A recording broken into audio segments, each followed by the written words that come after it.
Let's see. Are we live yet? Almost. We're gonna wait for 2 minutes, maybe 1 minute. We'll see how it goes. Let me get these set up. See if you can see everything. I'll move this down a little bit. So you can. Hi. Hi, everyone. Welcome to the Kellie kitchen. I'm so happy you're here.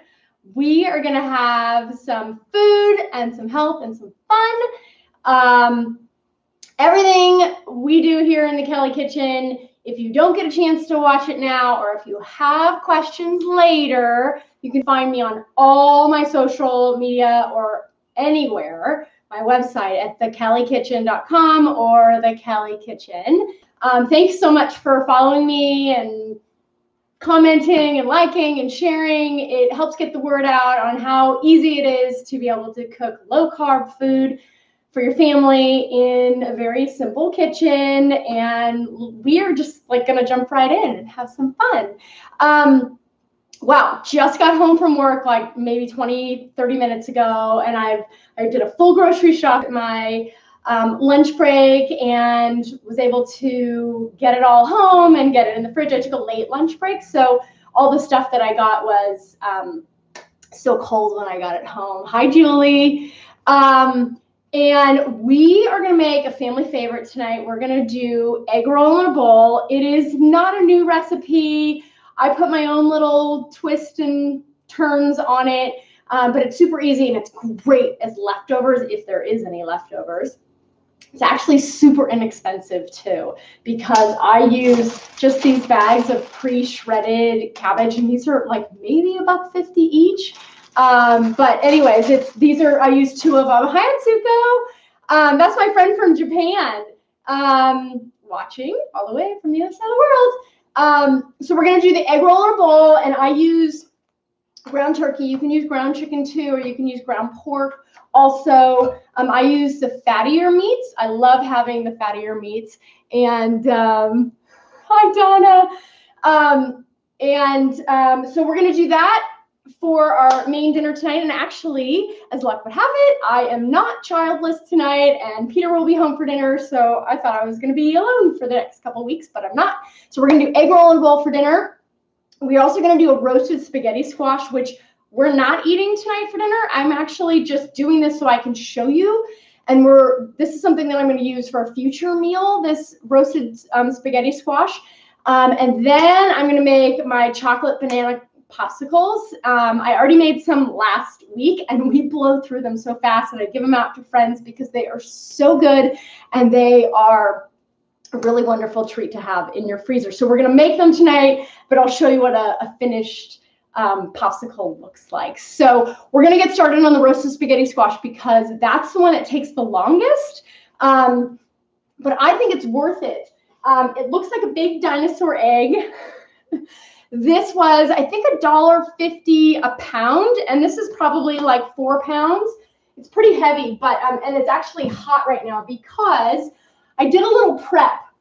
Spaghetti squash is really tough to cut in half, but and I don't want you guys to get hurt, and you have to use a really sharp knife to do it. So I'm just going to hold this in this because it's hot. What I did about 10 or 15 minutes ago, I cut both of the ends off with a very sharp knife. And please, please, please be careful when you're cutting your spaghetti squash. Use a very sharp knife, and you just want to cut the ends off. And then, I don't know if you can see this. Do you see how I did these little tiny, I just took a sharp steak knife, and I just poked holes all the way around to vent the spaghetti squash I did on this side and on this side. And then I just popped that into the microwave for like 5 minutes at a time. And then I flopped it over and I did it for another 5 minutes just to make it easier to cut it in half to get it ready to go into the oven. You don't have to do that part, but it makes it so much easier to cut, and you'll see. So we're going to cut this in half. We're going to scrape the seeds out, and then we're going to put this on a a lined cookie sheet. We'll put it, I have the oven going. Okay, wait, I want you guys to pay attention to this. So remember where I cut those little steak, I took the steak knife there and I cut those there. I'm gonna cut along that. And again, very carefully, because it's, not only is it hot, but the spaghetti squash is hard. But do you see how it kind of went in pretty nicely? That is because I cooked it a little bit in the microwave and got it a little softer. And I'm telling you, look at how easy that was to just get right through it. If that were raw, I mean, I'd be hacking away at it like nobody's business. Okay, so do you see inside here, we've got all these seeds? I do this 2 ways. Sometimes when I'm feeling super lazy, I'll just sprinkle it with oil and salt and pepper, and then I'll just put it roast flat side down with the seeds in it, and then I'll just roast it right away. If I have a little extra time, I'll scrape the seeds. I'm going to show you what that looks like so that you can see. And then what I'm going to do is I'm going to take, do you see how easy that is? Because I started cooking those. Some people save these seeds and roast them. I do not. I have no time for that. I think probably if you like that, then I'd say go for it. So that's one side. See, I scooped that out. And I'm going to do the other side. This is one of those things you can do on a Sunday. Just pop it in the oven, and you can leave it in after it's done, you can leave it in your fridge until you're actually ready to use it. Because it does take about 35 to 40 minutes. I have my oven going at 400 degrees. And if you had your oven going at 375, it would obviously take longer. But I just cranked that baby up to 400. Why not? Get it zapped. Okay, here is my lined cookie sheet. And I do this because it makes it really easy for cleanup. I am going to put these on here. I'm going to drizzle generously some olive oil.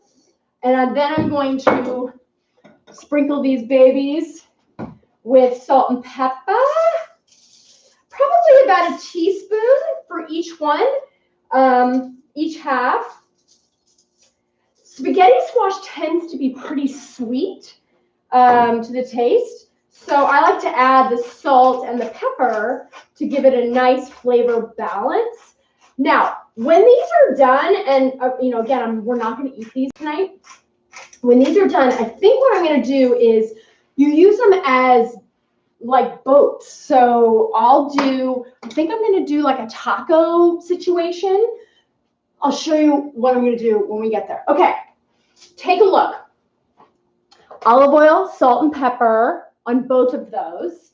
And I'm going to put those face down on my cookie sheet. How easy is that? We're going to put my dinosaur eggs, my roasted spaghetti, my spaghetti squash into the oven. I'm going to put these in. This is at 400 degrees. I'm going to just set it. I'll set it for 30 minutes, and then we'll take a look and see if they're browning enough, and if we want to take them out. We might even be done with everything else. Let's get started on our, let's see, what do I want to do now? Let's get started on our egg roll in a bowl.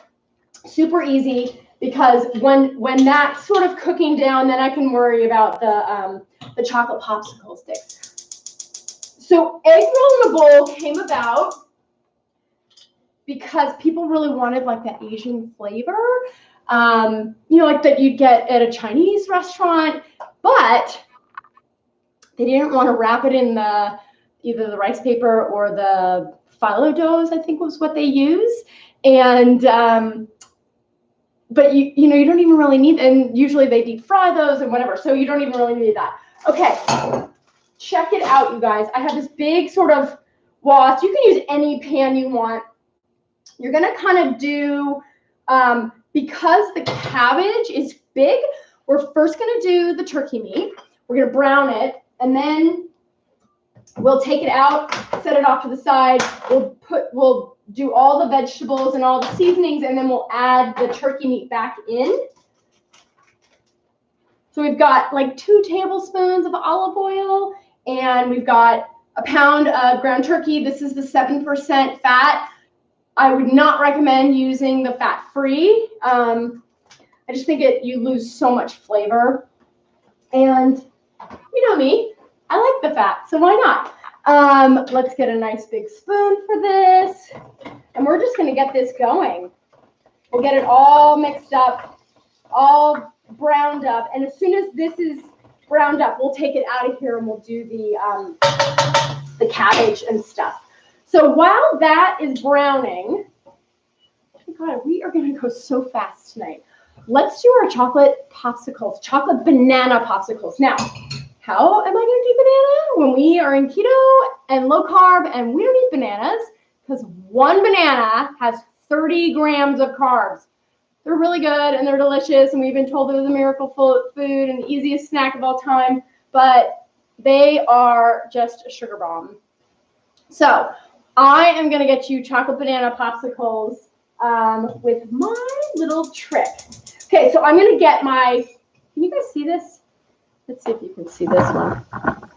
You can kind of see this a little bit. Let me move this down. Wait. Yeah, okay, there we go. Okay, so I've got my saucepan heating up. I have 1 cup of heavy cream. I'm going to use a whisk. I'm not going to whisk the cream, but I need the whisk because I need to whisk the chocolate powder into the cream. So we're going to heat up the cream and the sweetener, and we use Lakanto monk fruit sweetener. Monk fruit sweetener by Lakanto is a blend of monk fruit and erythritol. This is the granulated classic style. There's so many different styles. There's brown sugar style. There's powdered sugar style. I like to use the granulated classic for most stuff, but I'm kind of branching out a little bit. We are going to do 1/3 cup of our monk fruit sweetener, and then we are going to do 1/3 cup of my Hershey's chocolate. I'm going to whisk up that turkey here in a second. We'll get this going. I'm going to be like two-fisted here in the... Okay, so first let me whisk this. Look at me. I am like the crazy chef here. I've got 2 things going at once. Well, why not? Can you even imagine, like when I had babies, I would hold Holland in the baby Bjorn. If you don't know what a baby Bjorn is, Peter didn't know what a baby Bjorn is. It's a baby carrier on your front here. I would hold Holland in my baby Bjorn while I was cooking dinner. So I'm going to just turn these down a little bit because I'm on fire. I'm going to whisk together the chocolate, the monk fruit sweetener, and the cream. And we're just going to bring that to a slight simmer. And we're going to get all of the chocolate mixed in with the cream. This is one of the easiest recipes. So the way that I get banana from in a keto lifestyle is I use banana extract. And I only have to use a little bit. The recipe on the website, I would just use the plain keto fudge pops from the website, but instead of doing vanilla extract, I do banana extract, and I use twice the amount of extract. So I use 2 tablespoons of banana extract in my popsicle. I'm not adding the extract yet because when you add extract to something, you don't want to burn it off, you know, and I don't think that you really do, but I want the flavor to be really intense. My turkey is almost done. Ooh, it's hot in here. Ooh. But it is getting cold outside, so we're happy about that. Okay, so our chocolate is nicely mixed. Let me show you what our banana extract looks like. Okay, Sometimes you can get this in the supermarket. Sometimes. This brand I've never been able to find. It's called Watkins. Let's see if you can see that. I know it's backwards. Sorry, guys. But it's Watkins, Watkins, and I just get this on Amazon.com. I think I have a couple links on my website. Just click through. But my girlfriend was able to find some more banana extract at the supermarket yesterday. So she brought some over because she loves my, I'm going to turn the turkey off because that is done, because we're going to focus on our banana chocolate popsicles. So the last 3 things that we need to do is we are going to get this out of the way. We're going to do a cup of unsweetened plain almond milk. That's what I use. This was on sale too. Yay. We are going to use 2 teaspoons of banana extract. And then we are going to sprinkle in, wait, there's 1. Ooh, perfect, exactly 2 teaspoons. So we've got our 2 teaspoons of banana extract. It smells like banana cream. So we're gonna make banana cream popsicles again sometime too. So we've got our almond milk and our banana extract in here. But here's a little trick. We all know I love my xanthan gum in my pickle jar. You're going to take a 1/4 teaspoon, sometimes a 1/2 teaspoon of xanthan gum, and you're going to sprinkle it like pixie dust and whisk it into the chocolate, and then you're going to pour it all together and you're going to cool it down with the almond milk. So just watch as I do this. It's not hard. But the reason that we sprinkle it like pixie dust is that xanthan gum tends to clump together. So we want to make sure that we don't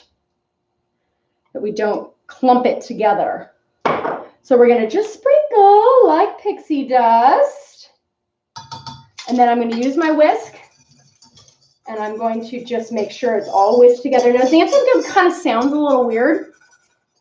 Whenever I used to see it on the back of food labels, I always used to think it was like kind of like a harsh chemical of some sort.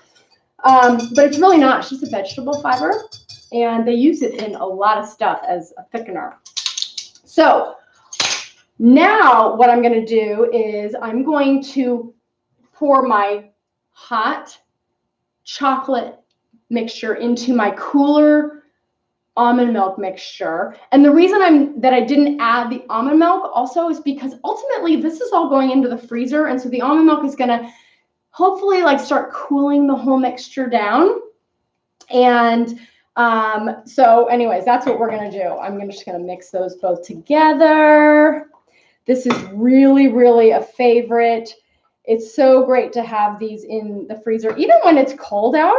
And the reason I also love these is because they're about 3 carbs each, but they take a really long time to eat. I mean, they take a good 7 minutes to eat one of these popsicles. Peter Bromley says I should be for president. Kellie logs in for 2020. Peter, you are a top fan. I forgot what I was saying. You threw me. Okay, well, anyways, this is cooling down here, and we're going to put these, I'm going to show you what we're going to do with those. So hold on. And what I'm going to do now is I'm going to let this cool just a little bit. I'll put that off to the side, and let's get back to our turkey. We are going to take this out of. If this pan was a little bit lighter, I would just pick it up and dump it in here, but no worries. I'll just scoop the turkey in here. And you don't want to keep the turkey in here while you're doing the cabbage and the onions and stuff, because you don't want to overcook the turkey, because then it'll get rubbery, and that's never fun. It's never a good taste, never a good flavor to have rubbery turkey. I hope everybody is getting ready for the holidays. I know all my Canadian friends have already had their Thanksgiving. We are getting ready for it here. It's been a little bit of a pumpkin frenzy. Okay, our turkey is out. We are going to now, I'm just going to add a tiny bit more oil, maybe like, that's like a teaspoon. I've already chopped up my onion. Now, I got in a little bit of trouble this week. I had a girlfriend who made the egg roller bowl, and she loved it. She was like, oh my God, this is so delicious. But she was doing it to batch cook, and this is heating up. So don't think I'm wasting your time here. I'm finishing it. I'm telling you the story while this is heating up. So she was a little bit upset with me because I said in the recipe that it was 6 servings. And when she measured it out, it was only 5.5 servings. So she was like, what the heck?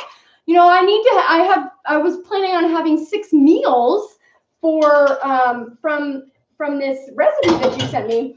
And so I had to explain to her that the recipe calls for half of an onion. Well, onions are all different sizes. And sometimes these bags of shredded cabbage, sometimes they're 16 ounces and sometimes they're 13 ounces. And I don't always buy the same brand. So all of my recipe calculations are, I do my best when I'm trying to figure out how much each serving is. And so then I can calculate the portion size so that you guys can know. But sometimes it doesn't always equate. And sometimes you might want to add more carrots or more onions or more whatever, depending on what works for you. So we're just going to get those onions nice and soft. I'm going to add, I also did 4 scallions. I already chopped those. Aren't those pretty? I have 4 scallions that we're going to add in this mixture here. But I also have more scallions that you don't have to do this, but for the garnish after, it looks really pretty if you cut scallions all the way through the green part. And so then you can add it as, you know, toppings and garnish on top, and it looks pretty. And it gives, you know, the scallions when they're raw give a nice flavor too. Okay, so we've got our scallions and our onions nicely cooking and getting soft. We're gonna add 3 cloves of garlic, and I ran out of fresh garlic, so I'm using my favorite Lisa. That's my friend Lisa Doherty. Hi. We're gonna use garlic. This is already mashed garlic, and we need 3 teaspoons. So I just do 3 squirts of this, and I'm just gonna put it right on top. 1, 2, 3. We're also going to add ginger. If you don't have fresh ginger, then you can use this kind of ginger. I just get this in the produce aisle at the supermarket. Or you can use ground dried ginger. It's totally fine too. Oh, there's my friend from high school. There's another friend from high school. There's my Marymount sisters. We are going to do, let's see how much, wait, I got to get this stirred around here. Get that? Oh my God, the kitchen smells amazing. We're going to do the ginger. We're going to do a tablespoon of ginger, which is 1, 2, 3 and a half. See, I'm not really that exact, but it always comes out tasting good. Okay, so we'll mix around the ginger in there, and then we're going to add a bunch of the, what are we going to do now? We're going to add the cabbage and get that going. The cabbage will look super huge in the pan, which is why I like to use this pan, but it shrinks down, I promise. This is a great meal to make double if you have a big enough pan, and you can even make it in like a big stock pot if you want. You don't have to be, you don't have to have the right pans. Just use whatever you have on hand. So we're going to do 2 packages of my shredded cabbage. What is this called? Shredded cabbage and carrots. It's mostly cabbage. I know carrots are not necessarily keto, but we are not super strict on our carbs, and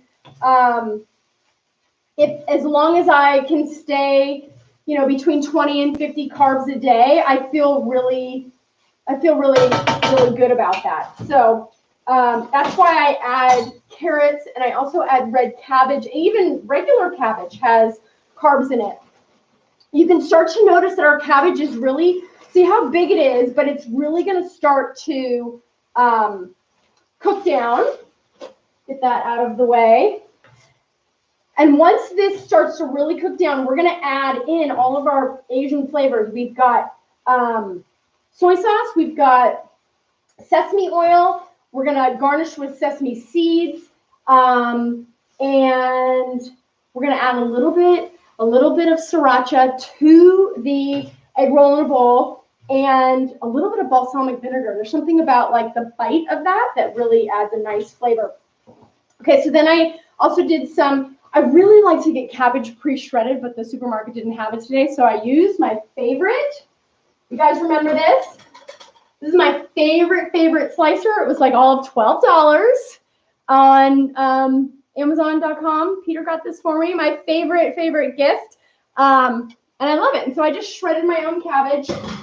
And sometimes I shred double because I add this to our lunch salads the next day. So we're going to put that in there. And I'm going to actually use this bowl for, did you guys know that we're making a spicy aioli to go on top of this? Little treat for you. I didn't put that in the show notes. But ow, I just burnt myself. Okay, so we are mixing this all together. The cabbage is starting to wilt down, and the kitchen does smell amazing. And I'm just loving this. I actually, with all of this cabbage, sometimes I even double the meat and keep the cabbage the way that it is, the amounts that it is, because I'm perfectly fine with having more of a ratio of protein to the fat and the carbs. Okay, so this is coming together very, very nicely. I am going to check just really quickly on our roasted spaghetti squash and see how we're doing there. We might need to add more time. I don't know. It might be ready. We're about 20 minutes in. Oh, it's sizzling and popping. It's going to be nice. It's going to have like a nice caramelized brown on it. I'm not going to pull it out just yet. Okay, we're going to just keep turning. This dinner can be pulled together so fast. And it really is like a one-pot meal, because you could essentially just serve it all out of this pot. It's got tons of colors in here, and it's very hearty.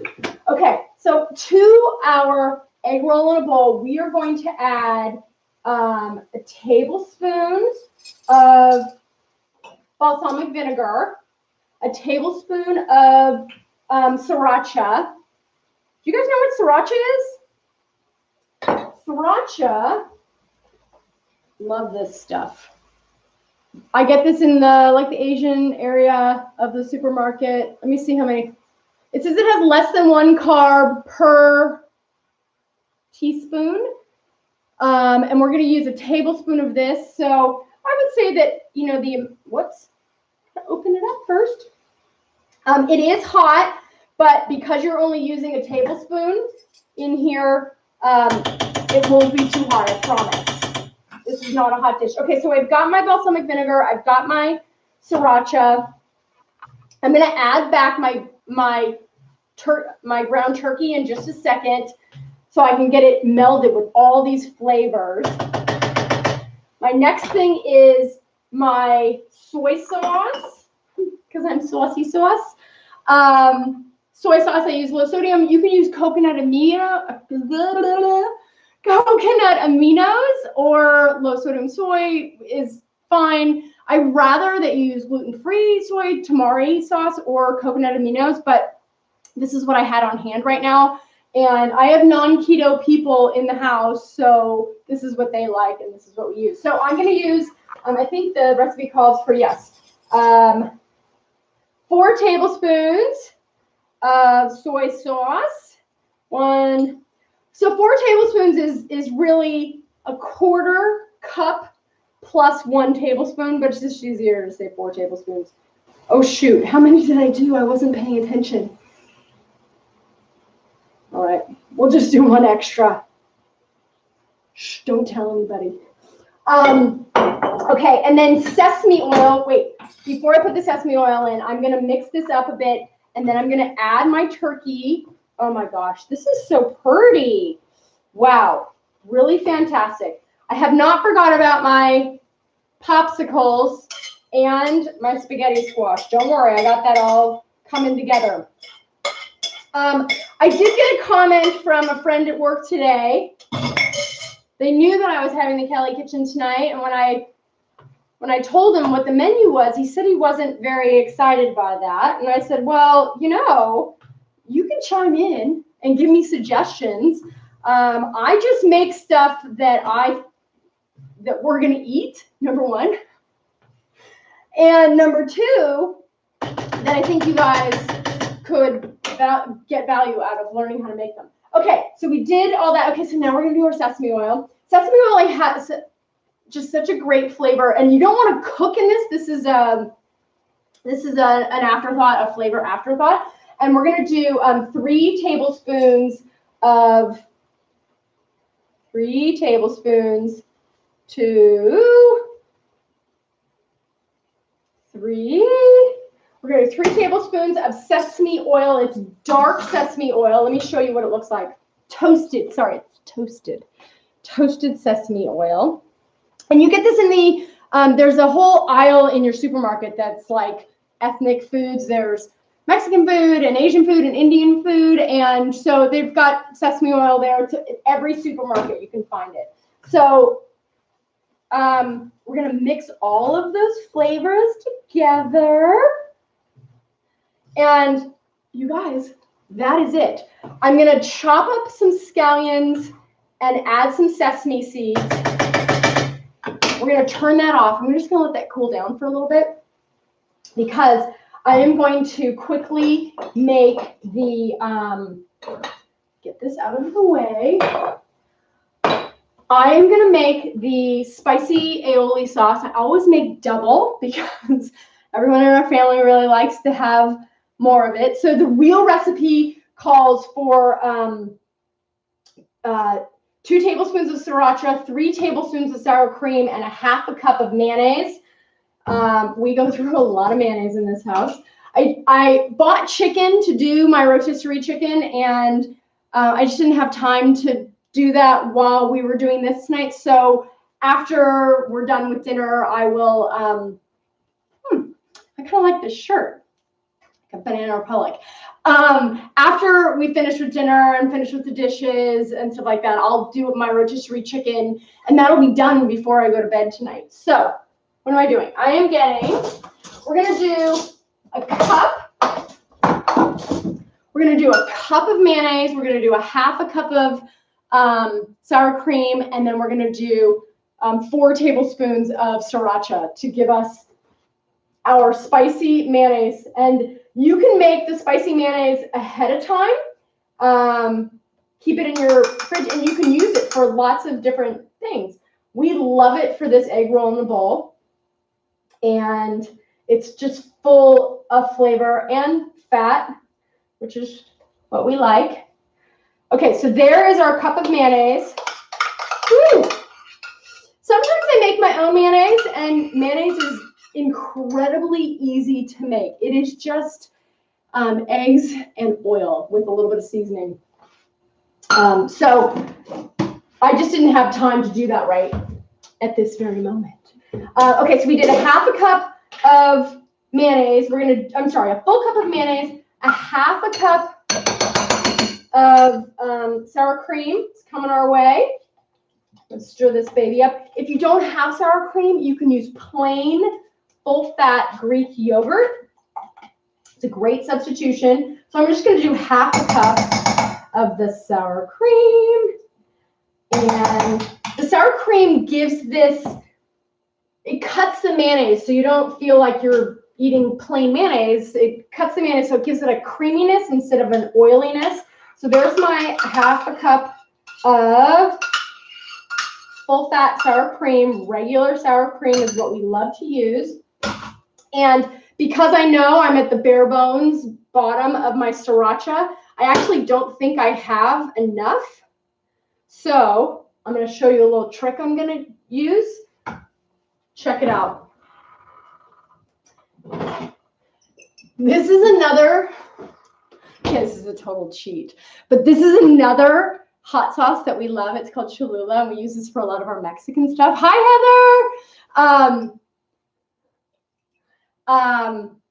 So I'm going to just take this and I'm going to mix it with the sriracha. So that's how we're going to get our spicy mayonnaise. So our spicy sauce.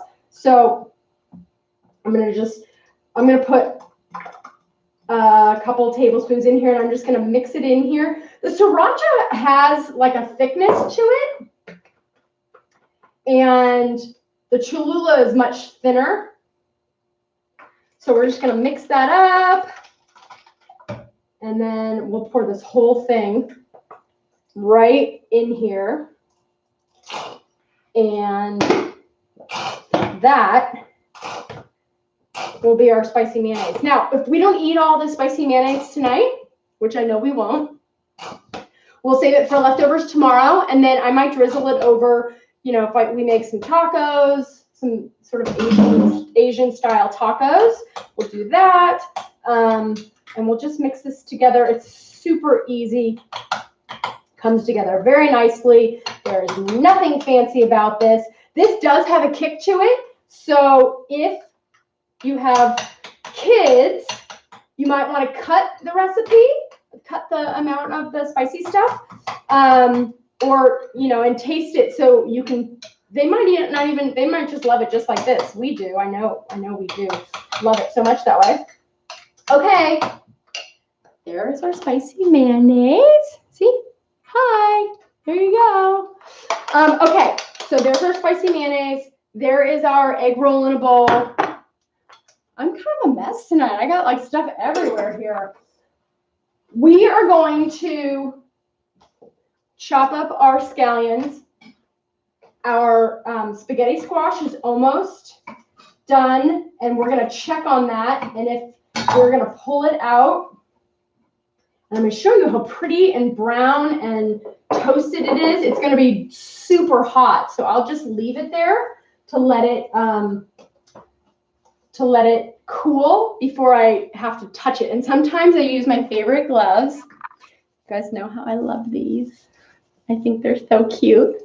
Sometimes I use my favorite gloves when I have to touch, when I have to really grab onto stuff. But I am going to cut here's my scallions, and I'm going to cut them on the bias. So it's like a diagonal, and I'll do, you know, relatively small cuts because nobody ever wants to take a bite into like a whole onion. But I'll do relatively small cuts, and I'm just going to go all the way through on the green part because you want that color, and it looks super pretty. That's a bad part. Shh, don't tell. I'll cut those all in there. Oh my God, that looks so pretty. Okay. That is our spaghetti squash. Let's go check it out. Okay.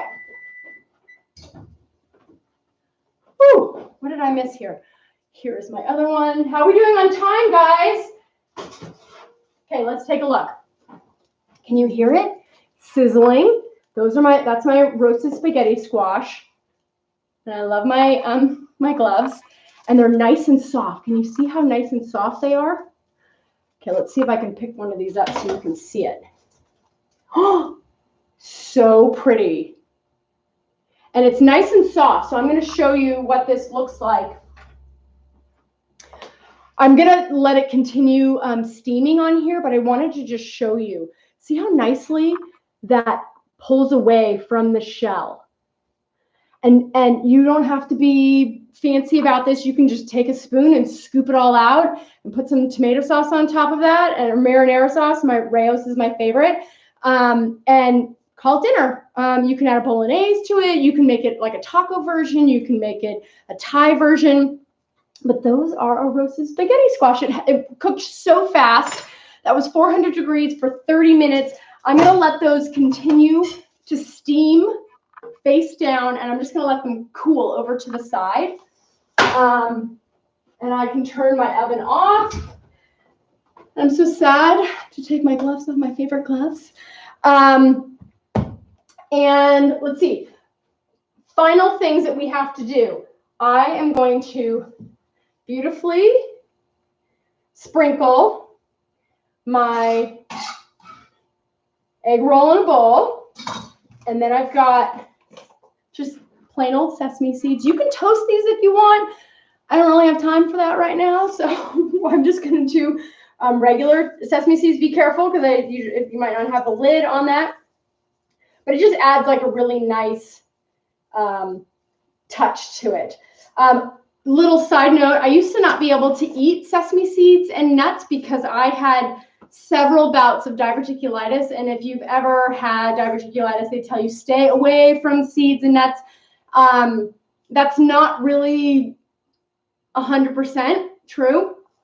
I can have these now because I had to have that part of my colon removed and no fun. However, sesame seeds are actually packed with nutrients and they should not be avoided. And so anyways, I love them. I get to put my gloves on again so you guys can see how pretty my thing is. And then we're going to get our popsicles into the freezer. So there is our, see if you can see it, egg roll in a bowl. Done. Oh my God, that was like the fastest dinner of all time. And I was making other things all at the same time. Normally I would transfer this into this bowl, but no one's home yet for dinner, so I'm going to leave it in here and I'll cover it when I turn this off. But let me, very quickly, I'm going to put together our popsicles so you can see how I do this. I think people get nervous about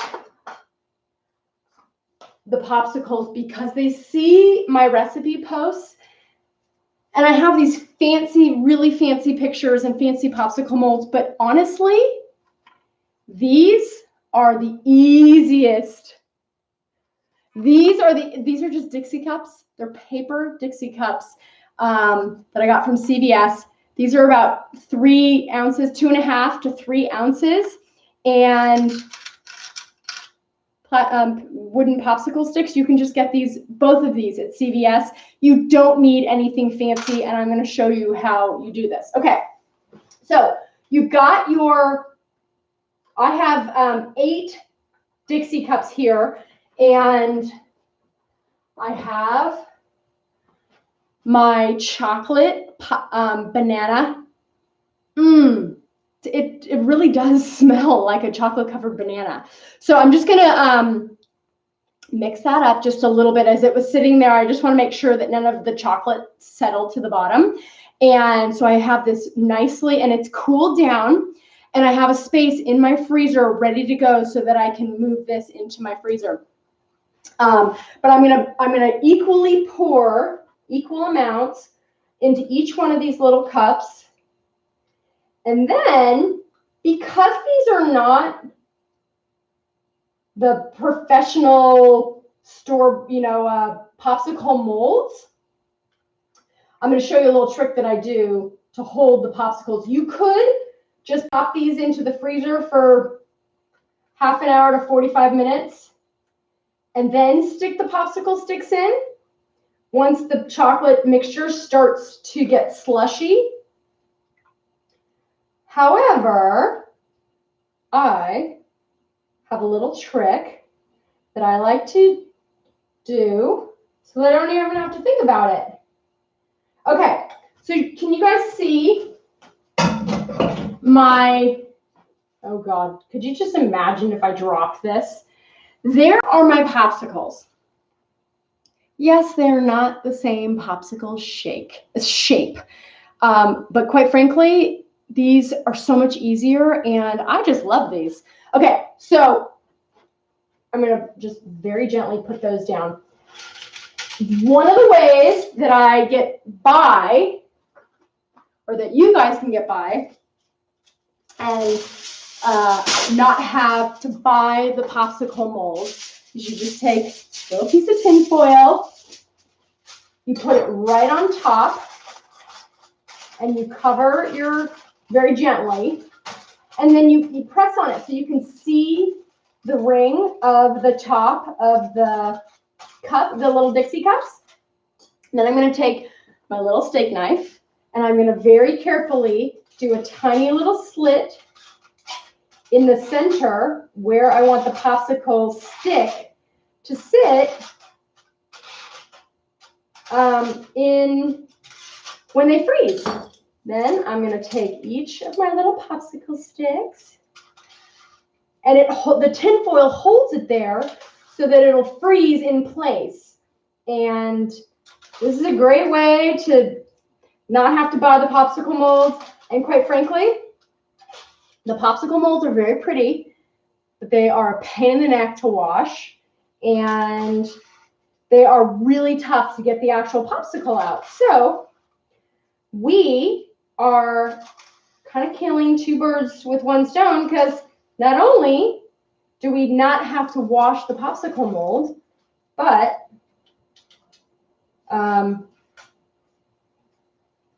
check it out. Look at how cute that is. Okay, so I am going to put these in the freezer now, but I want to show you how these turn out when they're all done. Be very careful. You do not want to tip these babies over. I've done it before. It's no fun. Okay, so there's our popsicles. And let me just show you this. I keep bags of popsicles in my freezer. Okay, so once they're frozen fully, which is overnight, at least 12 hours, ideally 24 hours or more to get these totally frozen. And then this is what they come out looking like. I'm going to take my knife. I'm going to show you how easy this is. So instead of yanking it out of the popsicle mold, let me do this on camera so you guys can see. I just take a knife and I just sort of make a little notch in it. Kids love these because they can really help too. But you just tear. How is that? Chocolate banana. I love these. Everybody loves these. I make chocolate banana, chocolate peanut butter, chocolate coconut. What else? Chocolate mocha. Anyways, these are a huge hit and really, really a favorite. Okay, I want to do one quick thing. Oh, I have to tell you. Erewhon, it was so sad, not Erewhon, Pacific Greens out in Malibu, PC Green, sorry. They closed. It was so sad, but they were having a sale on Kerrygold butter. So normally this butter is like $5, $4 to $5 for one thing, but they were having this huge sale. They were only $1 each. So I have a freezer full of Kerrygold butter, and it's fine because it freezes so well and I can use it whenever I need it. So I just wanted to show you one quick thing. When we eat the egg roll in a bowl, you take a nice, generous scoop, and then you take your spicy aioli, and you just sort of drizzle it on top, almost like a dollop of sour cream on your like tacos or whatever, and then you just kind of mix it all together, and it's just the best flavors. Now, they're not going to be home for dinner for like another half an hour, but I think I might just have like a little snack right now. I hope this isn't too hot. It looks really great. Great flavor. Really delicious. It's a great heartwarming meal on a cold night. Comes together really, really fast for a family meal. I'll eat more of that later. We had our roasted spaghetti squash. We had our chocolate banana popsicles. And we had our egg roll in a bowl with our spicy mayonnaise. Thank you so, so much for joining me. If you have any suggestions or tips or ideas or anything that you would like to see next Monday night, please reach out to me. You can find me on all social media at the Kellie Kitchen, Kellie with an IE, or you can go online to my website at thekelliekitchen.com. The only thing I'm not the Kellie Kitchen is Twitter. I'm the Kellie Kitch. Didn't fit the whole thing. Yes, it can. I just had a question here. Can it be made with ground beef? Absolutely, you can make this with ground beef. You can make it with ground pork, mild Italian sausage if you want, ground chicken, ground turkey. I happen to have ground turkey that I needed to use, so that's what we used tonight. So anyways, thank you for joining me. I love you guys. This has been so fun, and I will see you next week on the Kellie Kitchen for food, health, and fun. Thanks so much, guys. Let's eat. Bye-bye.